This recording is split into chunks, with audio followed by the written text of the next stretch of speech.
Assalamualaikum warahmatullahi wabarakatuh.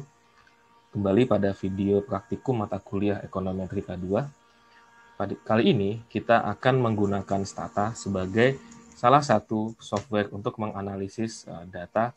Dalam hal ini adalah data time series. Kembali menggunakan data PDB Indonesia dengan tipe data kuartalan ya, dari tahun 2010 kuartal pertama hingga tahun 2020 kuartal 4. Langkah awal apabila ingin memasukkan datanya ke Stata bisa dari Excel ini di-copy terlebih dahulu. Nah, kali ini ditunjukkan apabila kita copy semuanya ya, termasuk dengan keterangan waktunya di sini. Jadi, keduanya ini di-blok dari atas, termasuk nama variabelnya, lalu copy. Sekarang kita sudah membuka Stata. Ya. Tadi data yang sudah di-copy dari Excel bisa dimasukkan ke dalam data editor. Ya. Data editor bisa klik di sini. Ya, kemudian paste variable names ya. Nah, di sini untuk variable time ini warnanya merah yang menunjukkan dia adalah string ya. Sedangkan di sini bisa kita lihat dia adalah str tipenya string, sedangkan untuk variabel PDB ini adalah float atau angka numerik ya. Nah, apabila kita ingin men-set variable time ini sebagai keterangan waktunya, bisa kita gunakan fungsi tsset ya. Tsset spasi time. Nah, apa yang akan terjadi? Nah, di sini adalah muncul error ya. Kesalahannya adalah karena variabel yang string ini tidak bisa dijadikan sebagai patokan untuk keterangan waktunya. Ya, oleh karena itu kita perlu membuat suatu variabel di dalam data editor ini yang nantinya bisa dikenali sebagai keterangan waktu. Jadi warnanya harus berwarna hitam. Nah, di sini apa yang bisa dilakukan ya? Pertama, kita mulai misalkan membuat suatu variabel ya. Klik data, kemudian create or change data, new variable di sini.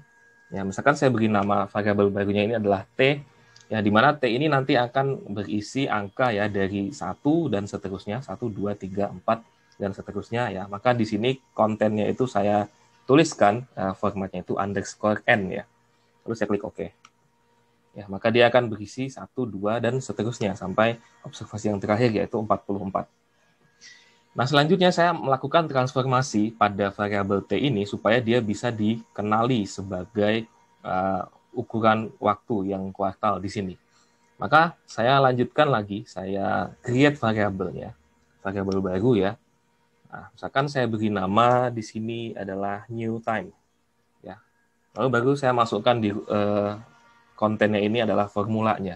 Ya, jadi apabila ingin merumuskan suatu variabel yang itu bisa dikenali sebagai objek kuartalan, saya menggunakan fungsi TQ di sini. Ya, kemudian dalam kurung, ya, format yang dikenali untuk menuliskan kuartalan adalah tahun, kemudian langsung diikuti oleh huruf Q angkanya. Ya. Jadi misalkan seperti ini ya, 2010 Q1. Ya. Nah, kemudian saya buat formulanya ya, jadi saya konversikan dari T yang sebelumnya sudah dibuat ya, ini ditambah dengan T ya, kemudian dikurangi dengan 1. Lalu saya klik OK. Ya, maka muncul di sini variabel baru yang namanya new time. Dengan informasinya dia masih angkanya 200, 201 dan seterusnya. Nah, ini yang selanjutnya format pada variabel new time ini yang kita ubah. Nah, jadi caranya di samping kanan ini pada daftar variabelnya ya, pilih new time, kemudian formatnya kita ganti. Ya, jadi formatnya di sini ada titik 3 di sampingnya, ini diklik. Ya, kemudian tipe datanya yang tadinya adalah numerik ya bisa diganti jadi quarterly. Ya. Nah, nanti format penulisannya bisa seperti apa? Di sini saya ambil yang paling atas ya sebagai contoh, lalu klik OK. Ya. Maka variable new time di sini sudah formatnya itu seperti format kuartalan ya. Dan di sini yang penting diperhatikan adalah warnanya sudah berwarna hitam, artinya dia bisa dikenali sebagai variabel yang bisa di-set sebagai keterangan waktunya. Oleh karena itu, selanjutnya kembali ke menu utamanya di sini ya, maka bisa saya lanjutkan tsset spasi new time. Ya, berarti saya enter ya, maka di sini keterangannya adalah sebagai time variable dia itu observasinya dari 2010 Q1 sampai 2020 Q4. Nah, selanjutnya saya ingin membuat grafik dari variabel PDB ini. Ya, maka saya bisa membuat grafik dengan klik menu grafik di sini. Ya, kemudian saya bisa buat opsinya bisa dari yang two-way graph di sini ya, ini atau bisa juga saya langsung ke time series graph ya. Ini juga bisa dilakukan karena sudah saya set suatu variabel itu sebagai keterangan waktunya. Ya, saya pilih line plots ya, plot garis. Ya, kemudian klik create ya, masukkan variabel yang ingin diplotkan tadi, yaitu di dalam y variabelnya ini dimasukkan PDB. Ya, lalu klik accept dan klik OK. Ya, tunggu beberapa saat ya, maka di sini sudah muncul plotnya ya, di mana ini adalah plot dari variabel PDB ya. Keterangan variabelnya di sumbu Y dan di sumbu X ini adalah keterangan waktunya. Tadi dari variabel new time yang sudah diset dengan fungsi tsset. Nah, itu observasinya dari 2010 Q1 ya sampai terakhir di sebelah kanan ini 2020 Q4. Nah, kemudian juga saya bisa melakukan statistik deskriptif misalnya ya. Jadi saya bisa dengan menu statistik kemudian pilih yang paling atas summaries, summary and descriptive statistik ya. Kemudian summary statistiknya, masukkan variabelnya yang ingin dilihat deskripsinya, yaitu ketikkan di sini atau bisa diambil dari menu ini adalah PDB saja. Ya, lalu klik OK. Ya, jadi di sini bisa kita lihat ya informasi statistik deskriptif dari PDB selama observasinya 44 kuartal di sini. Kata-katanya simpangan baku, kemudian minimum dan maksimum. Nah, ini adalah contoh ya apabila kita melakukan eksplorasi data sederhana untuk data yang bertipe time series dan sudah di-set datanya tersebut dikenali di dalam Stata ini sebagai suatu data time series. Ya.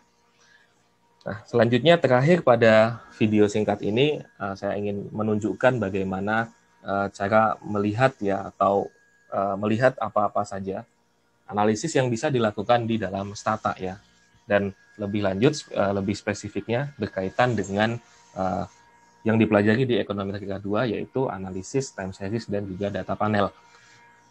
Nah, di sini ada menu help juga ya. Jadi menu help ini ada beberapa opsi yang bisa diambil ya. Misalkan ingin mencetak semua help yang ada itu sebagai file PDF, bisa klik yang paling atas ya.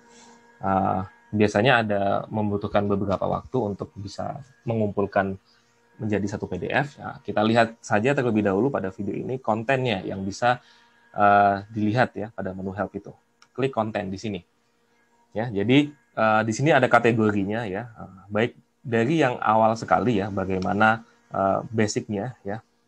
Ini adalah seperti manualnya ya, bisa diklik ini apabila ingin mengunduh ini menjadi suatu file PDF. Ya, saya back ya. Kemudian juga untuk settingan data itu ya, jadi ada masuk di dalam data manipulation and management. Nah, yang lebih substansi berkaitan dengan apa-apa yang akan dipelajari pada Ekonometrika 2 ya, bisa kita lihat pada statistik di sini. Nah, ini semua analisis yang bisa dilakukan di dalam Stata ya. Tapi kita lihat atau fokus pada dua hal terlebih dahulu ya. Yang pertama adalah untuk analisis time series ya. Di sini tergolong menjadi dua kelompok ya, yaitu yang time series univariate dan time series multivariate. Kita lihat dulu untuk time series univariate, di sini kita bisa melihat ada penalisis ARIMA ya, dan turunan-turunannya bisa diklik, dan di sini bisa dilihat manualnya ya, teknisnya, penjelasannya seperti apa, informasi juga bahwa dia bisa diakses di menu ini ya, statistik, time series, kemudian ARIMA dan Armax model. Ya, dan seterusnya ya. Jadi bisa dipelajari lebih lanjut dari sini, termasuk juga ada contohnya. Selain ARIMA juga bisa kita lihat untuk analisis yang univariate itu antara lain adalah ARCS ya, Autoregressive Conditional Heteroscedasticity.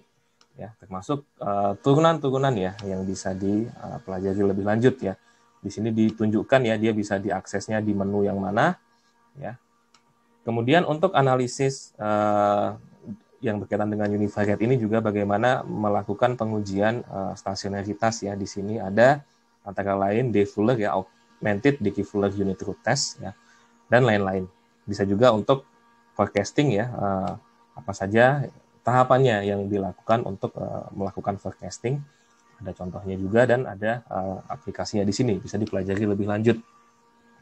Nah, kita lihat beranjak ke yang untuk time series untuk multivariate ya. Masuk ke atasnya ke kelompok time series multivariate di sini. Ya, jadi pada secara umum ada dua ya kelompoknya di sini, yaitu VAR ya, vector autoregressive model, dan juga VEC, vector error correction model. Ya, nanti kita akan sampai pada membahas ini lebih detail. Nah, itu yang untuk time series, ada univariate dan multivariate. Kemudian satunya lagi itu adalah panel data ya. Dia masuk ke dalam kelompok longitudinal data / panel data di sini ya. Seperti itu. Ya, ini nanti bisa kita akan sampai di sini ya, insyaallah membahasnya secara lebih detail. Nah, jadi semua ini ada di dalam help ya, menu help bisa dipelajari lebih lanjut.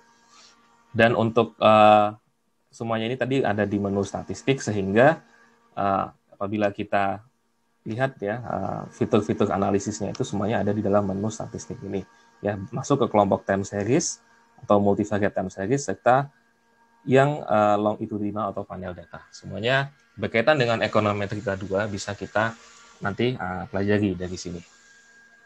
Ya, sekian dulu video singkat untuk pengenalan strata. Lebih lanjut silakan dipraktekkan dan dipelajari apa-apa tadi yang sudah ditunjukkan. Demikian, terima kasih. Assalamualaikum warahmatullahi wabarakatuh.